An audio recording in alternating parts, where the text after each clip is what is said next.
everyone, welcome back to our channel Dictation. Dictation start in 5 seconds. Start. Regarding the other thing, the question of watching progress by the Planning Commission, even in general terms, and that it was not able to check certain gross errors and distortions that may be taking place.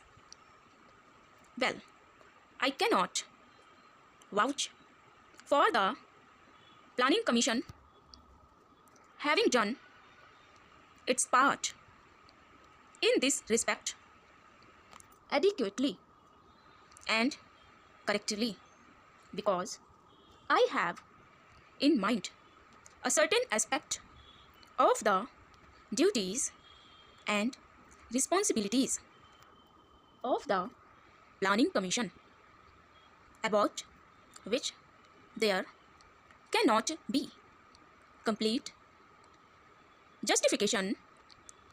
For example, on the question of foreign exchange resources, there was the question of import license, which were issued, regarding which some honorable members said that they had been issued on a lavish scale over a certain period.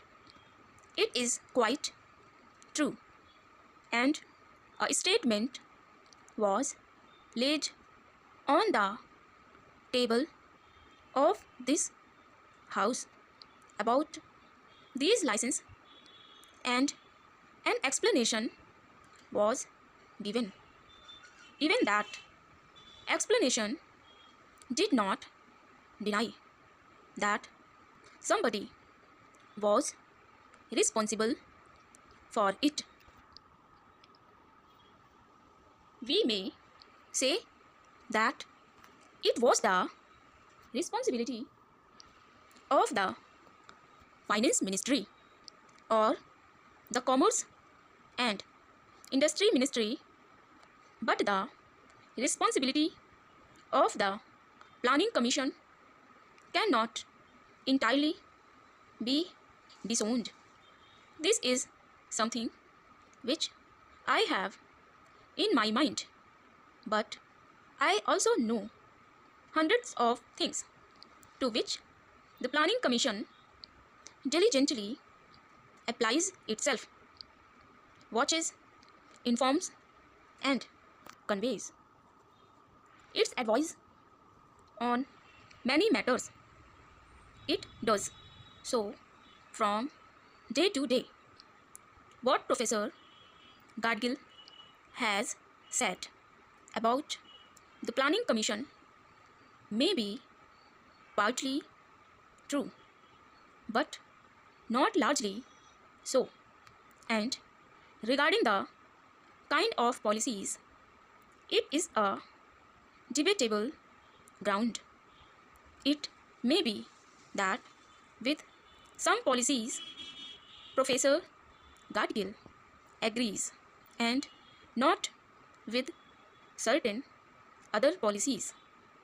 Therefore, when the Planning Commission aligns itself with certain policies of the government, or helps the government to formulate policies in a certain manner, and if those policies somehow do not coincide with the viewpoint of a particular person, for him to say that the Planning Commission has scumped or has subordinated its judgment is not a good and correct thing.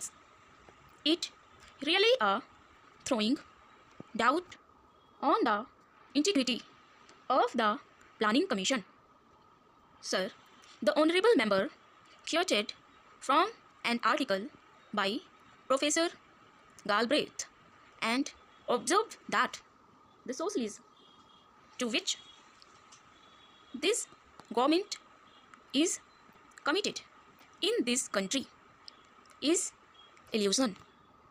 He is not a protagonist of socialism himself, and he explained those aspects. That is, we here in India have much less of regulation of the economy, even to the extent as is being done in countries which do not lay any claim to socialism. That is the main content of Professor Galbraith's article. For what purpose? He said that is not the question here. He said that in advanced countries, they have tools and instruments for controlling and directing the economy on lines compatible with certain objectives. It is true that we have not got all these tools and instruments sufficiently well developed in this country. The Honorable Member Mr. Dave said that fiscal and credit regulation was not sufficient for fulfilling plans of this size, magnitude, and complexity. That is perfectly true. Not that we have no instruments. We have some instruments, but as far as I can judge, they are not adequate. On the other hand, when government applies some of these instruments and tools, there are shouts from a number of people against whatever regulation we introduce and practice. Then, sir, the question of centralization was raised. It was pointed out that planning in this country is centralized and it should now be decentralized. Full stop. Please students, like, share this session and first time visit channel को तो subscribe जरूर करें.